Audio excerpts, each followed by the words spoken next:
Assalamualaikum warahmatullahi wabarakatuh. Baiknya ulama itu yang datang ke Umar. Tapi semenjak pemerintahan Indonesia dan kemudian ditandai beberapa tokoh kayak Gus Wahid putra Ki Hasyim jadi Menteri Agama, ada Gus Wahid putra Ki Wahab juga jadi Menteri Agama, ada Ki Fatur Rahman keluarga Mbah Maimun, keluarga Sarang juga pernah jadi Menteri Agama. Kemudian bersamaan dengan itu dibangunlah satu pegangan ilmu. Pegangan ilmu ini penting karena ini yang mengilhami semua orang Islam, terutama utamanya ulamanya. Ada seorang ustadz, seorang guru ngaji yang karena melihat rata-rata penguasa itu zalim datang ke Harun ar-Rasyid. Ini perlu disemak, datang ke Khalifatullah atau Amirul Mukminin Harun ar-Rasyid. Karena beliau seorang raja tentu terduga lah, atau umumnya atau gimana lah istilahnya, itu rata-rata agak seenaknya, namanya raja, namanya penguasa. Ini dalam pikiran ustadz itu, tidak mesti dalam fakta. Kemudian si ustadz itu matur, ya Amirul Mukminin, inni nasihun lak famusyaddidun alaika fala tajidanna fi nafsika syai'an. Saya ini mau nasihati Anda, kemudian cara nasihati itu keras, tolong jangan dimasukkan hati. Dia bilang famusyaddidun alaika, saya nanti kalau nasihati itu keras sekali, tolong dimaklumi karena ini penting, karena Anda harus dinasihati secara keras. Tapi sebelum nasihat itu diutarakan, kata Harun ar-Rasyid, karena beliau Bani Abbas dan beliau orang alim termasuk muridnya Imam Malik, kata Harun ar-Rasyid, uskut, kamu diam Ustaz.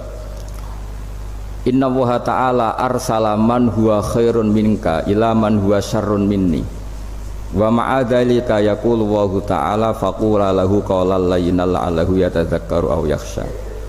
Jadi ini sekaligus etika dan norma bagi semua dai di Indonesia dan semua kita.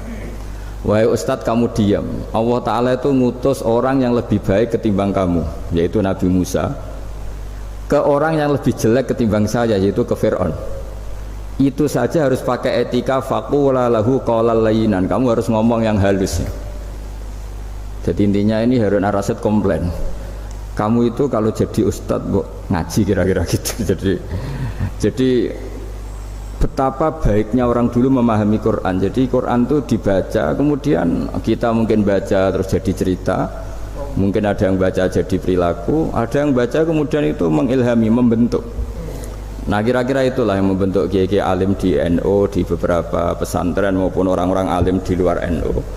Asal ngajinya dan bacanya seperti kita, pasti seperti itu, karena cara berpikir tadi sudah. Jadi akhirnya si ustadz tadi keluar dan minta maaf, anta a'lamu minni, ternyata engkau lebih alim ketimbang saya. Jadi kalimat famusyaddidun alaika, saya akan keras cara memberi nasihat, itu yang diket, yang dipotong, yang dibatalkan atau yang diralat oleh Khalifatullah Harun ar-Rasyid, yaitu dikatakan Inna Allaha ta'ala arsala man huwa khairun minka ila man huwa syarrun minni, yaitu Allah mengutus orang yang lebih baik ketimbang kamu, yaitu Nabi Musa, ke orang yang lebih jelek ketimbang saya, yaitu Fir'aun. Itu pun harus faqula lahu qawlal layyinan, cara berdakwah harus dengan kata-kata yang halus, yang lembut, yang indah. Dan dengan kata-kata itu diharapkan la'allahu yatadzakkaru aw yakhsha, semoga yang didakwai menjadi ingat. Sehingga dengan kemampuan ilmiah seperti ini menjadi pegangan bersama bahwa kita sebagai dai atau sebagai tetangga atau sebagai sama-sama warga Indonesia, bawaan kita memang harus faqula lahu qawlan layyinan la'allahu yatadzakkaru aw yakhsha. Kemudian dalam disiplin ilmu yang lain, halus itu tidak kuat.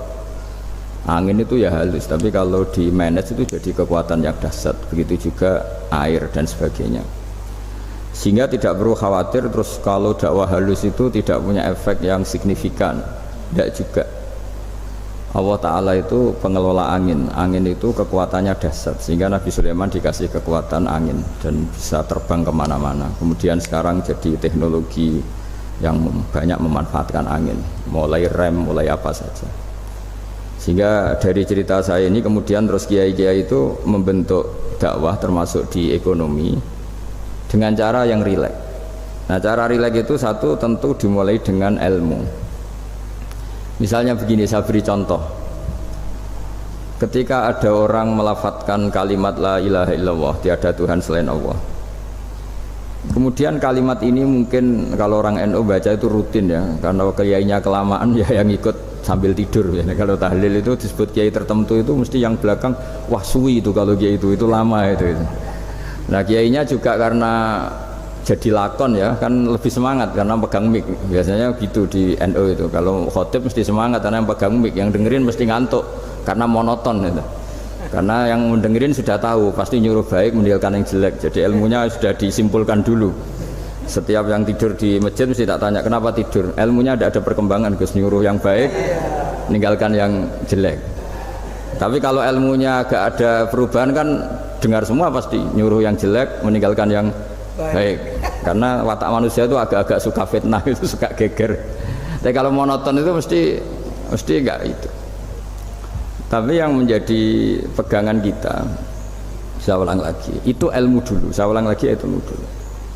Saya berkali-kali menyontohkan, kalau ada orang kafir, orang yang tidak bersyahadat 70 tahun, kemudian dia bersyahadat sekali saja di akhir hayatnya, itu kata Allah, qulil ladzina kafaru iyantahu yughfar lahum ma qad salaf. Katakan ke mereka yang kafir, jika dia mau bersyahadat, itu masa lalunya diampuni semua. Sehingga kedahsyatan kalimat ini luar biasa. Orang yang kafir 70 tahun saja barokahnya la ilaha illallah ini dosanya bisa diampuni semua. Nah, kemudian karena ilmu ini tidak begitu populer atau kurang dipopulerkan atau kita sendiri kurang menghayati, sehingga la ilaha illallah itu lebih dianalisis cara lafadz ini, pelafatannya ada sanadnya ndak ya gitu. Terus cara melafatkan bareng-bareng seperti itu ada tumpengan ini bid'ah enggak ya. Jadi pertanyaannya sudah tidak tentang keramatnya atau sakralnya atau fadilahnya la ilaha illallah, tapi sudah macam-macam. Dan cara seperti ini ada hadisnya enggak, legal enggak, terus ada sanadnya enggak. Jadi saya mohon semohon-mohonnya untuk teman-teman yang di Al-Iman itu harus ngaji ya. Ngaji itu nanti kamu tahu cara mandang sebuah ibadah atau perilaku atau apa sajalah tahu. Karena al-ilmu yurisul ahwal, ilmu itu bisa mengilhami cara pandang. Dulu yaitu saya ulang lagi, ketika zaman Hindia Belanda, karena pemerintahnya Hindia Belanda itu ulama-ulama keras sekali, sejelek-jeleknya ulama itu yang datang ke Umaro. Tapi setelah era Mbah Hashim, era sampai Mbah Maimun, itu mereka peduli sama Umaro, sama semuanya sama-sama warga Indonesia yang ingin melihat Indonesia yang lebih baik. Sehingga banyak ya, kakak saya sendiri pernah wakil bupati, terus putra Mbah Maimun wakil gubernur, ini teman saya Kiai Hafid ya bupati. Semenjak itu terus, dan itu nggak lepas dari cara pandang. Ya, itu cara pandang diantaranya adalah cerita tentang Nabi Musa yang Allah tetap peduli sama Fir'aun, sehingga tetap didakwai Nabi siapa? Musa. Dan posisi Musa datang bukan memanggil. Ya, cuma kayak sampai sekarang tuh belum pernah ke kantor bupatinya Pak Hafid, karena kadang-kadang orang terus curiga mengajukan proposal, jadi agak repot. Ketemu bupati itu sialnya kiai kan mesti pikirannya orang bupati ini nyangoni, kiai ini disangoni itu. Itu terus kayak kita fakir miskin itu. Jadi makanya saya itu belum pernah datang. Tapi alhamdulillah karena beliau berambisi menjadi wa khairul umara mayatuna babal ulama. Jadi datang tapi sangat ambisius ingin mengalahkan ulama, karena dia kalau datang statusnya lebih tinggi. Ya tidak apa-apa, ini tawaduk tapi niatnya agak begitu tawaduk. Jadi datang. Makanya saya kemarin Yusuf Mansur pas datang, Pak Ustadz Yusuf Mansur saya datang harus sekali saja, kalau kedua kali ribet. Karena kalau beliau datang dia punya status tawaduk. Lama-lama didatangi jadi takabur, saya jadi yang ahli neraka, dia ahli surga. Saya kan rugi dong. Artinya rugi, gue kehilangan teh, kehilangan kopi, beliau berstatus tawaduk, saya berstatus takabur, kan repot. Makanya saya berharap jangan datang lagi. Karena jadi repot itu, jadi repot kan. Padahal saya kalau disuruh datang ke Jakarta kayaknya ya berat, selain sibuk juga takut ganggu saya. Jadi saya sering ke Jakarta, tapi Ya tadi jarang ya. Biasanya ngajarkan waktu hanya pas saja, tidak kurang tidak lebih. Biasanya ngajar di pondoknya Pak Kures itu di Baitul Quran ya. Hanya ngajar santri-santri itu. Nah, jadi pemahaman Quran dulu itu kata Imam Ghazali. Ini sekaligus karena ada Pak Ustadz Yusuf Mansur. Itu membaca Quran itu membaca, bukan bercerita. Kalau kamu membaca seperti ini, kunta qori'an, kamu pembaca. Pembaca itu yang mengambil pelajaran. Tapi kalau kamu hanya cerita, itu namanya kunta hakian. Sebenarnya Anda tidak membaca Quran, tukang cerita. Misalnya tadi cerita Nabi Musa datang ke Fir'aun. Itu kalau kamu hanya cerita, wah dulu itu ada orang namanya Fir'aun didakwai Nabi yang namanya Musa. Ya ini namanya tukang cerita kamu. Kalau kamu pembaca tidak gitu. Betapa baiknya Allah, orang sengawur Fir'aun saja inginnya Allah masih ingin diselamatkan dengan mengutus Nabi Musa kekasihnya. Itu namanya kunta qori'an, kamu pembaca betul, bukan kunta hakian, kamu tukang cerita. Begitu juga seterusnya tentang Quran, ayat-ayat seterusnya. Sehingga yang diharapkan dari pembacaan Quran itu memang kita sebagai ahli baca, ahli mu'tabir ya, ahli yang ngambil pelajaran, bukan tukang apa? Cerita. Sehingga dulu ketika Sayyidina Umar radhiyallahu anhu ketika membuka Baitul Maqdis atau Baitul Muqaddas dan diajak syukuran, pesta-pesta makan itu. Beliau enggak mau. Ketika ditanya kenapa engkau enggak mau? Alasannya itu langsung beliau baca Quran. Jadi saya punya sekian contoh. Saya ulang lagi, saya punya sekian contoh. Orang-orang dulu dengan Quran itu menyatu, bukan sekedar dihafal tapi menyatu. Sehingga bawaannya itu sudah Qurani, sudah Qurani. Saya beri contoh pertama Rasulullah SAW, nanti Umar kedua. Rasulullah itu pernah nggak makan sampai 3 hari. Terus ditanya oleh sahabat, lalu kekuatan engkau bisa hidup apa? Terus menghentikan al-aswadani, maksudnya itu tamar dan air, hanya makan kurma dan air.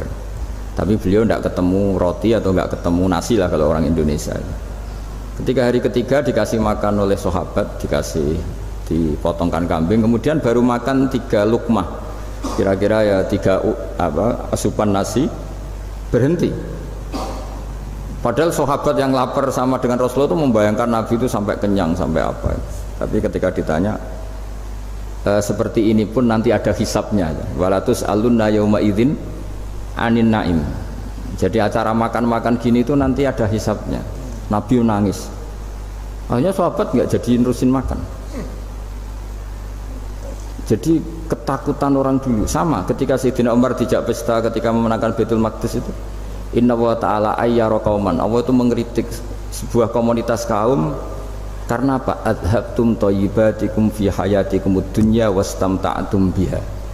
Kamu adalah orang-orang yang jatah nikmat kamu sudah kamu habiskan di dunia. Adhabtum itu kalian habiskan jatah kenikmatan kamu di dunia. Wastamta'tum biha, kamu di dunia sudah berpuas-puas. Maka jatah Anda sekarang di akhirat habis. Sehingga Sayyidina Umar enggak mau pesta-pesta karena takut jatah nikmatnya habis. Kata beliau terus astabqi thayyibati, akan saya sisakan sisi-sisi kebaikan saya supaya tidak habis. Corong Jawa itu aja dientek-entekno biar jatahnya masih. Sehingga di dunia kiai itu ya meskipun saya akrab bupati, akrab mungkin wakil gubernur, saya itu ya jarang ketemu. Karena kalau orang Jawa bawaannya ketemu ya makan-makan, guyon-guyon. Nak keterusan ras mlebu swarga. Makanya saya pastikan Pak Yusuf Mansur kesini tidak akan saya jamin, biar aja, biar jatahnya masih. Jadi ini bukan karena saya bakhil, biar jatahnya masih. Medit menyelamatkan. Ya, jadi itu ilmunya kiai. Nah, efek dari ilmu ini dahsyat. Kalau Anda berpikir tentang nasib Anda di akhirat, nanti bawaannya juga tidak akan mudah menyalahkan orang lain, tidak akan menghakimi orang lain karena sibuk dengan dirinya sendiri, tapi tidak dengan makna egois, tapi makna orang baik itu siapa? Orang yang sibuk dengan aib pada dirinya, dengan kekurangan pada dirinya, saking sibuknya mikir aibnya sendiri, tidak sempat mengoreksi aibnya orang lain. Itu awal ilmu. Ilmu itu tidak dimulai dari larangan. Kalau larangan karuan, tidak termasuk ahli surga orang yang suka mengadu domba, tidak termasuk orang baik yang cari kesalahan orang lain. Itu namanya pelarangan.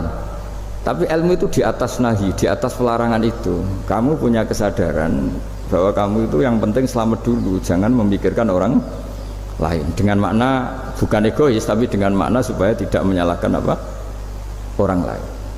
Nah, saya termasuk ya boleh dikatakan kiai lah, yang paling fanatik bahwa semuanya itu harus dimulai dari ilmu. Ya, saya ulang lagi, dimulai dari ilmu. Nah, dari sini kemudian saya berharap Indonesia menjadi damai, menjadi baik. Itu bukan karena kita baik-baik banget, ya tidak mungkin kita ada nabi, tapi karena sudah sibuk dengan memikirkan kesalahan diri sendiri. Sehingga misalnya kita baca Quran, Rabbana dzalamna anfusana, lalu kita langsung ingat betapa hubungan kita dengan Allah itu harus ikrar dulu, merasa zalim dulu, merasa salah dulu. Nah, kalau semua orang merasa salah di depan Allah, itu mesti bawaannya agak mudah menyalahkan orang lain, karena kita bilang Rabbana dzalamna anfusana. Nah, itulah ilmu-ilmu yang mungkin banyak pembaca Quran tapi hanya baca, atau kalau baca ini tok disebut al-haki, ahli cerita. Yang dibutuhkan tuh al-qari, pembaca kemudian mu'tabir, kemudian mau beriktibar, seperti yang dilakukan tadi Harun ar-Rasyid tadi. Inna wa ta'ala arsala man huwa khairun minka ila man huwa syarrun minni wa ma'adzalika yaqulu wa ta'ala faqula lahu qaulal layyinan. Ini kamu tidak usah memaksakan musyaddid keras sama saya, karena Allah Ta'ala telah mengutus orang lebih baik ketimbang kamu, yaitu Nabi Musa, ke orang yang lebih jelek ketimbang saya, yaitu Fir'aun. Itu saja harus beretika, faqula lahu qaulal layyinan la'allahu yatadzakkaru aw yakhsha. Dan alhamdulillah bawaan kita sebagai orang timur atau orang Jawa itu kalau mau ngandani orang itu halus sekali. Di antara bentuk kehalusan kata-kata diceritakan di ayat lain ketika Nabi Musa ketemu Fir'aun. Dawuhnya begini, fakul apa itu yang di juz 30, yang juz di juz 30 ini yang bagian dari, kan tadi hanya fakul lahu qaulal layyinan. Lahu qaulal layyinan itu bentuknya apa? Ya, bentuknya apa? Itu Nabi Musa disuruh ngendikan sama Fir'aun, apakah kamu mau saya nasihati? Fakul halaka ila antazakka. Halaka itu pilihan, hal itu istifham, laka itu otoritatif. Jadi betapa santonya kalimat itu, fakul halaka ila antazakka. Jadi kalau dimaknani model Pak Hafid, model saya ngaji di sarang itu, halaka onoto iku kedue siro, berhak bagi kamu, berhak bagi anda, apakah anda berhak loh mendapat nasihat supaya anda jadi orang yang lebih baik. Halaka ila antazakka. Jadi tidak kalimat perintah tapi kalimat pilihan. Apa engkau mau saya beri nasihat? Wahdiyaka ila rabbika fatakhsha. Dan saya beritahu kamu tentang Tuhan, dan kemudian kamu menjadi orang yang baik, fatakhsha, orang yang punya khasyah, punya. Jadi kayak apa kalimatnya itu? Nopo jenengan kerso. Itu kalau orang Jogja, orang-orang daerah-daerah yang pernah nyuguhi tamu itu kan, ayo makan-makan. Itu kan kayak tamunya itu kelaparan. Masa Pak Yusuf Mansur kelaparan? Tidak mungkin kan. Masa Ustaz terkenal kelaparan? Kan tidak mungkin itu. Monggo, nopo jenengan ngersakno.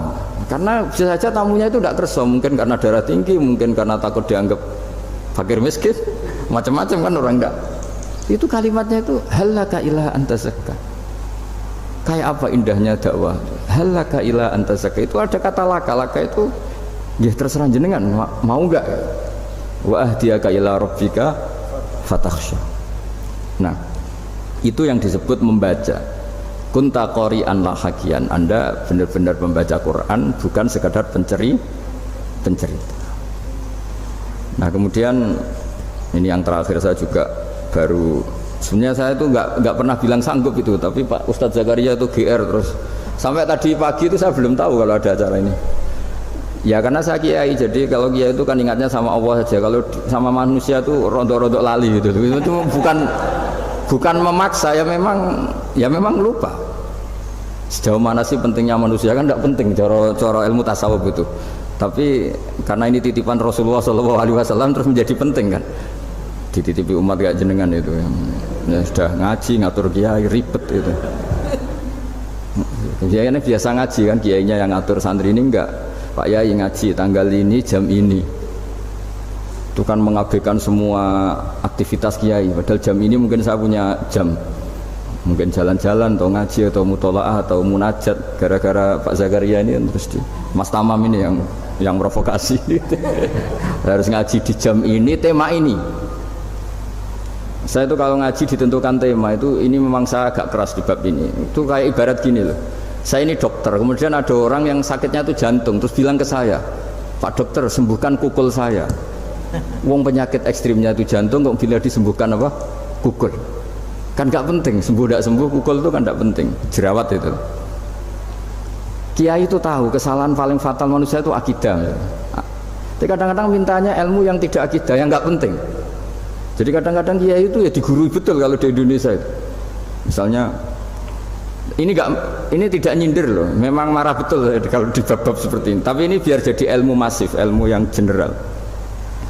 Saya ulang lagi ya, Anda jadi dokter, tahu pasien Anda ini penyakit jantung kronis atau sudah fatal lah sudah. Terus orang itu bilang, Pak Yai, itu Pak dokter, tolong obati kulit saya supaya tidak jerawatan. Kamu bilang ini orang aneh enggak? Aneh kan? Nah, kiai juga gitu. Saya sering itu ada orang mau haji gitu, Gus doain saya jadi haji mabrur. Pernah belajar haji Pak? Dereng Gus.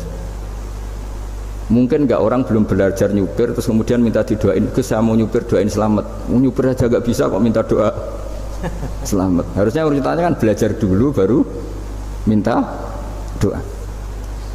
Tapi kali ini aliman bener ngajaknya akidah dulu, ahli sunnah kan. Nah itu bener karena akidah itu hal yang prinsip memang harus. Kalau kebetulan nggak bener tak revisi betul. Untungnya kok temanya bener. Jadi saya mohon ke seluruh orang-orang yang mau ngaji ke kiai itu, tema itu biar yang milih kiai supaya tahu prioritas yang harus benahin. Jangan tema yang kita yang milih, jangan-jangan tema yang kita pilih itu tidak mendesak atau tidak penting. Ini bukan apa-apa, ini saking ingin baik saya ya, keinginan baik saya supaya dulu zaman sahabat ya gitu. Kalau ada pertanyaan salah sama Nabi dibenerin, cuma Nabi terlalu bijak, cara benerin tuh enak. Kalau saya karena tidak Nabi saja ya agak-agak kasar kan. Kalau tidak Nabi tidak wajib bener terus. Yang wajib bener terus itu Nabi. Saya beri contoh ya. Nabi itu ngendikan tentang kiamat.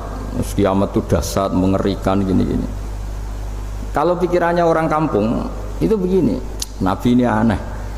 Cerita kiamat dahsyat tapi nggak ada tanggalnya, ada tahunnya. Harusnya ada dong biar kita bisa persiapan. Sehingga Nabi disomasi di tengah-tengah khutbah itu, ya Rasulullah mata sa'ah. Nah, karena ini orang Bedui, Nabi nggak dengerin, diulang lagi. Mata sa'ah ya Rasulullah. Ketika Nabi mengabaikan itu ada dua kelompok sahabat, yang satu bilang lam yasma, Nabi tidak dengar sehingga mengabaikan. Yang kedua bilang sami'a wa kariha, Nabi sebenarnya mendengar tapi tidak berkenan. Tapi diulang lagi ketiganya, ya Rasulullah mata sa'ah. Akhirnya Nabi jawab, mau tidak mau, karena kalau enggak ya dia, namanya orang Bedui ngomong terus. Nabi balik tanya, ya karena cara berpikir dia kalau kiamat itu jelas kapannya kan bisa persiapan itu. Paling enggak pas mau kiamat terus pas ngaji Quran apa kan bisa persiapan itu. Akhirnya Nabi balik tanya, ma'atatalaha, kalau kamu berani tanya kiamat lalu persiapan kamu apa? Ya terus orang itu bilang masyhur tuh, ma'adatullah kabira sholatin wala siyamin wala kadza wa kadza walakinni uhibbuka. Saya sebenarnya tidak punya persiapan ya Rasulullah, cuma persiapan banyak puasa ya enggak, banyak sholat enggak, tapi saya mencintai engkau. Terus masyhur itu jadi hadis paling legenda, almar'u ma'aman ahabba, sebagian disebut anta ma'aman ahbabta. Ini kata semua sahabat yang di masjid. Si Bedui ini orang paling dibenci sahabat karena mengganggu Nabi saat khutbah, tapi akhirnya ini menjadi orang paling dicintai sahabat karena barokahnya itu hadis itu keluar secara terbuka, almar'u ma'aman ahabba. Sebagian riwayat yuhsyarul mar'u ma'aman ahabba, nanti orang akan sowan sama Allah bersama orang yang mereka cinta. Itu sahabat-sahabat fama farihu ba'dal Islam farahahum bihadal hadis. Mereka tidak pernah senang setelah masuk Islam sesenang hadis ini, karena kita tidak perlu soleh-soleh banget, cukup nyintai orang apa soleh gitu. Makanya saya sekali bilang itu ya, kadang-kadang saya jadi orang alim itu ya ruginya tadi. Misalnya ya, untuk menjadi orang alim kan harus hafal Quran, ngaji Bukhari, Muslim, Ikhya. Ternyata pengumuman kedua orang nggak bisa apa-apa, gelombang kedua para pecinta, waduh itu kan repot ya. Jadi kita yang jadi orang alim susahnya bukan main, ternyata disaingi pengumuman kedua dan para pecintanya. Wah itu kan akhirnya ketemu orang-orang nggak jelas tadi. Nah itu ya termasuk farah dalam Islam, farhatul aidin. Jadi seneng itu di Islam itu ibadah. Ya kul bi fadlillah wa bi rahmati fa bidzalika falyafrahu. Seneng itu diperintahkan Allah. Saya itu sering di kamar, kadang itu nyun sewu kayak gatelan itu, apa itu. Ya agak kukur-kukur terus merengut saja malu. Malu saya itu dilihat Allah kok kayak agak ridho itu malu. Ya kayak tadi lah, kamu dikasih rumah gratis, kemudian pas yang ngasih datang kamu kelihatan cemberut, itu yang ngasih kan mangkel. Udah dikasih gratis masih cemberut. Sama hubungan kita dengan Allah itu semuanya dikasih gratis. Makanya tabassum, senyum itu ibadah. Kita yang nekuni ilmu hadis, betapa hebatnya Nabi ngendikan, kalau kamu tidak bisa ibadah yang berat-berat, cukup ibadah senyum. Kadang ngendikan tol qati wajhin, kamu cukup berwajah yang indah, yang menyenangkan. Tabassum, senyum. Kalau kamu tidak bisa membalas jasanya orang yang ngasih, minimal kamu senyum, minimal kamu kelihatan seneng gitu. Nah, makanya seneng itu sudah ibadah. Dan sekarang orang untuk seneng aja susah, karena bawaannya nuntut orang lain supaya kayak keinginan dia, bawaannya nuntut, ya ribet. Kalau gitu ya ribet. Makanya saya bilang al ilmu yurisul ahwal, ilmu itu diperkuat. Nanti yurisul ahwal, ilmu itu akan membentuk Anda. Dulu beberapa raja itu ya mau luhur karena jadi raja, punya apa saja. Tapi punya penasihat ulama, itu adalah nasihat itu sederhana. Ada seorang raja tanya ke kiai, gimana dengan semua kerajaan saya? Wah, padahal dia punya apa saja. Jenengan miskin sekali, itu kerajaan seluas ini, kok bisa aja? Terus ditanya sama si ulama tadi, andaikan Anda di padang pasir, kemudian kalau tidak minum segelas air itu mati, apakah Anda akan membeli segelas air ini dengan semua kerajaan Anda? Oh iya, pasti apapun saya lakukan untuk mendapat satu gelas air. Terus la tafrah bimulkin la yusawi sarbatamain, kamu jangan bangga dengan kerajaan yang nilainya itu enggak sebanding dengan segelas apa? Air. Akhirnya raja itu mikir, saya tidak jadi raja bisa hidup, tapi kalau enggak minum air mati, berarti penting satu gelas air. Akhirnya lama-kelamaan nganggap kerajaan itu biasa, ternyata enggak sepenting segelas air. Ya seperti kita lah, misalnya orang enggak punya alpat itu enggak malu. Tapi kalau nggak punya celana itu malu. Kamu mau punya alpat tapi nggak punya celana? Kan nggak mau. Yaitu ilmu. Ilmu itu yurisul ahwal. Ilmu akan melahirkan satu perilaku. Jadi kalau ilmu Anda mantap, pasti syukurnya juga mantap gitu. Ya makanya saya termasuk kiai yang selalu mendorong pentingnya ilmu. Bahkan kata Sufyan Ats-Tsauri ngendikan saking pentingnya ilmu, ada kata fa'lam annahu la ilaha illallah, dimulai kata fa'lam. Dan saking pentingnya ilmu itu, setiap nabi itu status permanennya itu hanya satu, mengajar. Rabbana wab'ats fihim rasulam minhum yatlu 'alaihim ayatik, membacakan ayat-ayat Allah, sampai wa yu'allimuhumul kitab, mengajarkan kitab wal hikmah. Bahkan Allah sendiri wasofa dzatahul aliyah bi annahu al-muallim, yaitu Allah ngendikan ar-rahmanu 'allamal Qur'an. Jadi betapa hebatnya pengajar. Allah sendiri mensifati dirinya itu ar-rahmanu 'allamal Qur'an. Allah itu Maha Rahman yang mengajarkan Quran. Di surat Iqra juga disebutkan Iqra wa rabbukal akram alladzi 'allama bil qalam. Jadi Allah mensifati dirinya sebagai pengajar. Kayak apa pentingnya mengajar? Karena al ilmu yurisul ahwal. Ilmu ini melahirkan satu sikap. Pernah ada orang hartanya itu habis karena ngobati ibunya. Terus datang ke saya, dia sumpek karena hartanya habis ngobati ibunya. Terus dia bilang, Gus, saya ini sekarang sudah miskin karena ibu saya sakit dan harta saya habis untuk ngobati ibu saya. Terus tak guyoni sama saya, kon kepen pinter apa kepen goblok? Kepen pinter Gus. Ingin pinter apa ingin goblok? Katanya ingin pinter. Kalau ingin pinter bahasanya jangan gitu, harta kamu tuh masih di akhirat karena habis untuk ngobati ibu. Bayangkan kalau habis untuk maksiat tuh habis betul.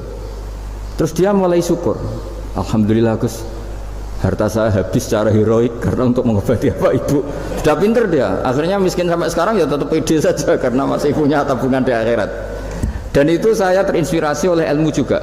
Jadi dulu Sayyidah Aisyah itu pernah nyimpan sepotong daging kambing, disimpan untuk dimakan beliau. karena beliau mau iftar ya, mau buka atau apa. Singkat cerita, karena bawaan keluarga Nabi itu sakhok, ada orang minta dikasihkan. Suatu saat akhirnya kan habis, terus Nabi tanya, yang daging tadi di mana? Habis. Terus Nabi cara menjelaskan tuh indah sekali. Harta kamu itu baju yang kamu pakai nanti ya rusak, yang kamu makan nanti ya ke WC. Wa tasaddaqta fa abqaita.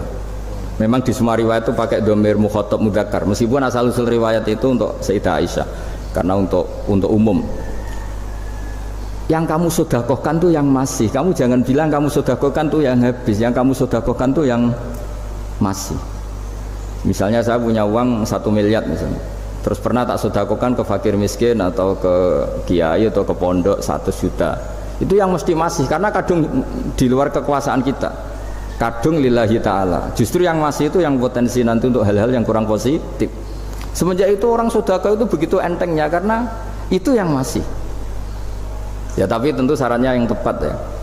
Saya sekarang sering kampanye sedekah tepat, karena misalnya sering saya itu didatangi orang kaya, Gus saya ini punya uang banyak, ingin punya masjid biar dipakai orang Jumatan. Terus saya bilang, kamu ingin jadi orang baik betul apa baik versi Anda? Baik betul Gus. Tak ajarin mau, gak tersinggung, mau Gus. Kalau Anda bikin masjid di kampung Anda, masjid terbaik di dunia sekalipun, yang bingung saya ahli fikih. Kok bisa Gus? Kan terjadi 2 Jumatan, nanti sahnya yang mana? Kamu enak aja bikin masjid kan? Kamu bikin masalah baru bagi kiai fikih di daerah kamu. Belum nanti orang terus migrasi ke masjid Anda karena lebih baik, koriknya lebih baik. Kamu membunuh masjid yang lebih tua, itu nggak sopan sekali, masjid itu sudah lebih tua kamu. Akhirnya mikir, nggak usah Gus kalau gitu, sedekah apa saja, yang penting perintah jenengan gimana ya sudah. Jadi sedekah itu juga harus dibina supaya kalau orang kan bisa saja kan uang 100 juta itu untuk fakir miskin manfaat, ternyata untuk masjid yang sifatnya aksesoris, untuk lampu yang kristal yang mahal-mahal, bukan yang pokok. Itu pentingnya ngaji ya. Jadi lagi-lagi al ilmu yurisul ahwal. Ilmu itu melahirkan satu sikap. Jadi ketika ada masjid baru, kalau orang nggak bisa ngaji fikih, wow ada masjid baru, masjid banyak. Tapi kalau yang ngaji fikih ngerti ini malah ada masalah baru karena ada ta'addud Jumatan. Gimana hukumnya 2 Jumatan dalam kondisi yang tidak mendesak? Makanya sekarang saya baru kampanye itu. Dulu itu kalau ada masjid banyak itu kan faktornya beda ormas, beda pemahaman atau agak jauh, masih hukum sosial atau bawaan kondisi. Misalnya di dekat UGM itu ada masjid kampung pertama, bawaan masjid karena ada kantor besar, atau bawaan ada pabrik besar, atau ada sekolahan besar. Tapi sekarang itu ada pertanyaan baru, ada masjid baru karena ada orang kaya ingin bikin masjid. Itu gimana itu hukum? Nah, tapi kalau orang tidak nekuni fikih itu ya langsung wah bagus untuk bangun masjid. Bagus piye gini sing kangilan memfikihkan tadi. Nah itu ilmu. Jadi kalau yang tidak nekuni fikih itu ya tidak tersiksa, tapi yang nekuni fikih itu pasti tersiksa karena seperti itu tadi. Ya jadi saya mohon di antara cara kita dakwah secara damai itu dimulai dari Rabbana zalamna anfusana, itu dipakai Nabi di redaksinya diganti dengan makna supaya kita per individu matur Allah apa ini zalamtu nafsi zulman kabiran katsiran.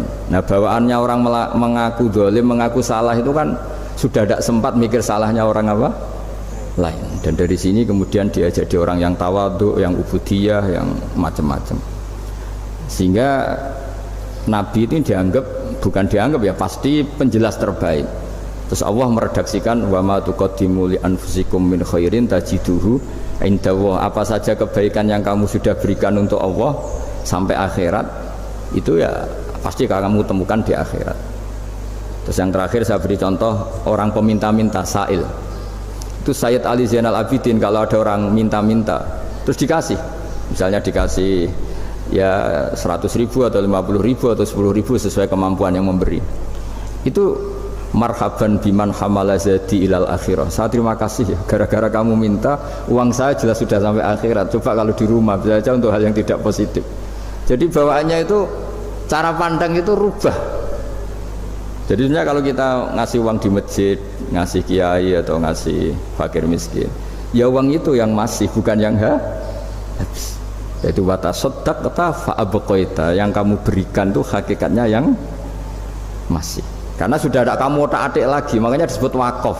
Sebenarnya wakaf itu dulu secara makna lughat, saya ulangi secara lughat, maknanya itu sudah berhenti. Wakfun maknanya berhenti.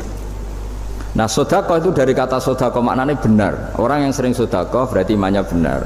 Orang yang uang sudah diberikan berarti dia sudah terputus, wakaf berhenti dari hubungannya dengan dia.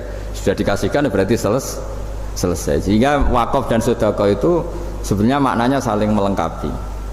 Kemudian orang-orang fikih karena ada disiplin ilmu tertentu, wakaf itu untuk sedekah yang permanen, yang abadi, kemudian sedekah untuk infak. Tapi itu kan hanya istilah-istilah dalam disiplin ilmu.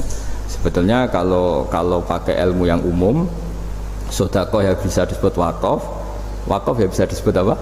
Sedekah. Karena maknanya sedekah itu wakaf. Wakaf itu apa? Qat'u raqabatil malik an hadal mal atau an malih. Hubungan pemilik harta ini terputus dari harta itu. Jadi misalnya saya sudah wakaf tanah ini ke masjid, sudah diterima, buat saya kepikiran gadekan atau menjual sudah tidak bisa, sudah berhenti di situ saja hubungan saya dengan kepemilikan harta itu. Makanya disebut apa? Wakaf. Dan kalau saya wakaf berarti menunjukkan kebenaran iman saya karena sudah menafkahkan sebagian harta untuk Allah Ta'ala, disebut sodik, sodak.